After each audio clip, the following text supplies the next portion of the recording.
സഹായിച്ചു. മതി മതി.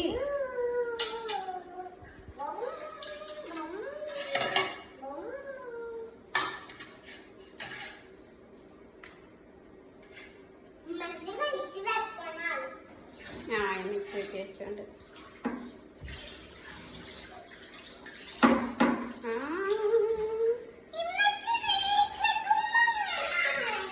അങ്ങോട്ട് പോയി ഒരു കാര്യം ചെയ്ത് തരാം. പൈപ്പ് ഇങ്ങോട്ട് നീക്കി തരാം. തുറന്നോ. പ്ലേറ്റ് ശരിക്കും കഴുകിയില്ല. പ്ലേറ്റില്ലാതെ പാത നീ കഴുകി നോക്ക്.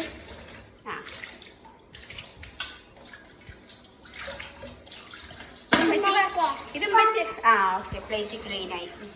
ഇത് ഉമ്മച്ചി പറഞ്ഞിട്ട് ചെയ്യാം. എന്റെ ഇഷ്ടത്തിന് ചെയ്യല്ലേ. ഇതാരാ പറഞ്ഞ ചെയ്യാന്?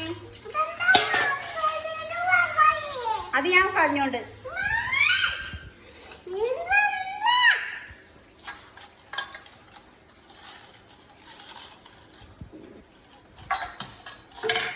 അതിപ്പോ എനിക്ക് ആ വെള്ളമൊക്കെ താഴെപ്പോണ്ട്. ഞാൻ കഴിക്കാൻ കുഴപ്പമില്ല. ഞാൻ തുടച്ചോണ്ട്